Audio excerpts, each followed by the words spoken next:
เฮียนทานประธานสภาแห่งชาติบรรดาทานห้องประธานคณะประจำสภาแห่งชาติที่นับถือ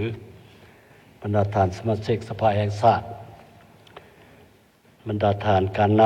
ำอดีตการนำภาครัฐบรรดาแขกที่มีเกียรติทั้งภายในและต่างประเทศข้าพเจ้ามีความภาคภูมิใจเป็นอย่างยิ่งและถือเป็นเกียรติอันสูงส่งที่กองประชุมครั้งปฐมฤกษ์ของสภาแห่งชาติชุดที่10ได้เลือกตั้งให้ข้าพเจ้าสืบต่อดำรงตำแหน่งเป็นประธานประเทศแห่งสาธารณรัฐประชาธิปไตยประชาชนลาวอีกวาระหนึ่งการที่ได้รับมอบหมายภาระหน้าที่นี้แน่นอนว่าถือเป็นเกียรติอันสูงส่งแต่เวลาเดียวกันนั้นก็แม่นความรับผิดชอบอันใหญ่หลวงและนักหน่วงที่พรรค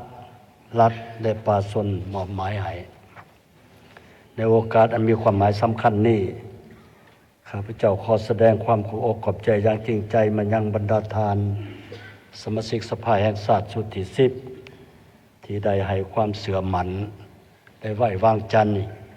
ใจให้ข้าพเจ้าสืบต่อปฏิบัติภาระบทบาทในฐานะเป็นแห่งรัฐของสาธารณรัฐประชาธิปไตยประชาชนลาวอีกวาระหนึ่งนับแต่นี้ไปเป็นเวลา5 ปีต่อหน้าข้าพเจ้าขอรับเอาหน้าที่อันสูงส่งและมีเกียรตินี้โดยความภาคภูมิใจและจะปฏิบัติหน้าที่ภายใต้ห่มทุ่งชาติอันศักดิ์บูชาและศักดิ์สิทธิ์นี้ด้วยชีวิตข้าพเจ้าขอให้คำมั่นสัญญาต่อสภาแห่งชาติที่ทรงเกียรติแห่งนี้และประชาชนลาวทั้งประเทศว่า 1. จะปฏิบัติหน้าที่ของตนในภารกิจที่ถูกมอบหมายนี้โดยความจงรักภักดีซื่อสัตย์บริสุทธิ์ต่อประเทศชาติและต่อประชาชนลาวบรรดาเผ่า 2. จะเด็ดเดี่ยวเคารพและปฏิบัติรัฐธรรมนูญและกฎหมายแห่งสาธารณรัฐประชาธิปไตยอย่างเข้มงวด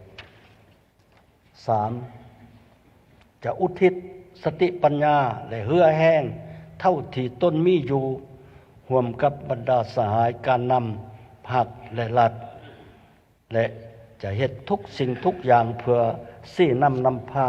การจัดตั้งปฏิบัติมติกองประชุมใหญ่ครั้งที่12ของพรรคประชาชนปฏิวัติลาวเพื่อรับประกันให้ประเทศชาติมีเสถียรภาพทางด้านการเมืองอย่างหนักแน่นสังคมมีความสงบปลอดภัยสู่ส้นเหตุให้เศรษฐกิจสังคมได้รับการพัฒนาตามแนวทางสร้างความเป็นเจ้าประเทศชาติอย่างบ่หยุดยั้งตั้งหน้าสร้างเศรษฐกิจเอกราชเป็นเจ้าตนเองอย่างแข็งแรงสืบต่อไป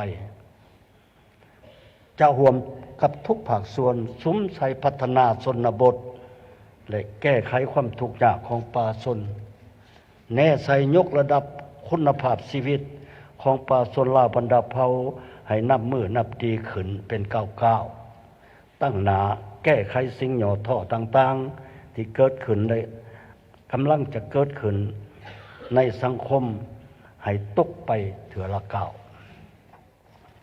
สืบต่อบูรณะระบอบประชาธิปไตยประชาชนให้หนักแน่นเข้มแข็งเพื่อสร้างบรรดาบาทก้าวเดินก้าวขึ้นสู่จุดหมายที่กองประชุมใหญ่ครั้งที่12ของพรรคได้กำหนดไว้อันที่4จะยึดมั่นและปฏิบัตินโยบายการต่างประเทศสันติภาพเอกราชมิตรภาพและการร่วมมืออย่างเสมอต้นเสมอปลายประกอบส่วนเขาในการเสริมสร้างสันติภาพเสถียรภาพและการร่วมมือเพื่อการพัฒนาอยู่ภาคพื้นและอยู่ในโลกบรรดาทานบรรดาสหายที่นับถือในกองประชุมในซุมปีต่อหน้านี้สภาพการของโลกยังจะสืบต่อสับสนประเทศเฮายังจะมีสิ่งท้าทายหลายประการแต่ข้าพเจ้าเชื่อมั่นอย่างแน่วแน่ว่าโดยพลังแห่งความสามัคคีโดยมุ่นเชื่อ อันพิละอาจหารของปวงชนเหล่าทางศาสตร์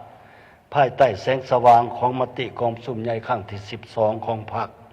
พวกเฮาจะสามารถนำพาประเทศชาติก้าวขึ้นสู่จุดหมายที่ได้กำหนดไว้อย่างมีไสในโอกาสอันสง่าราศีนี้ข้าพเจ้าขอเหี่ยวข้องมายังป่าชนลาวบรรดาเผ่าบรรดาสั้นคนในทั่วประเทศรวมทั้งพี่น้องชาวลาวที่ดำรงชีวิตอยู่ต่างประเทศ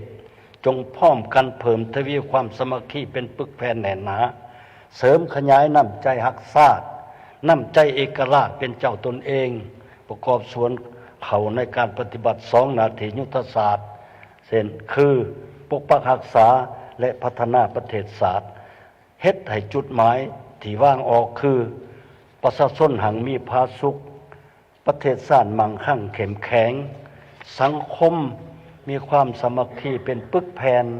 ประชาธิปไตยยุติธรรมและศรีวิไลย์ให้ปรากฏผลเป็นจริงขึ้นในปิตุภูมิอันแสนหักและหวงแหนของปวงชนลาวทางศาสตร์ของพวกเฮาสุดท้ายนี้ขออวยพรในคณะประธานบรรดาท่านสมาชิกสภาแห่งชาติบรรดาท่านการนำและอดีตการนำและแขกผู้มีเกียรติจงมีสุขภาพเข้มแข็งมีความผาสุกและประสบผลสำเร็จในหน้าที่อันมีเกียรติของแต่ละท่านขอขอบใจละลาย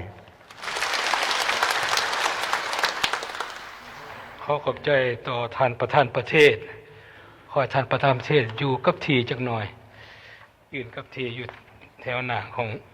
คณะประธานกองประชุม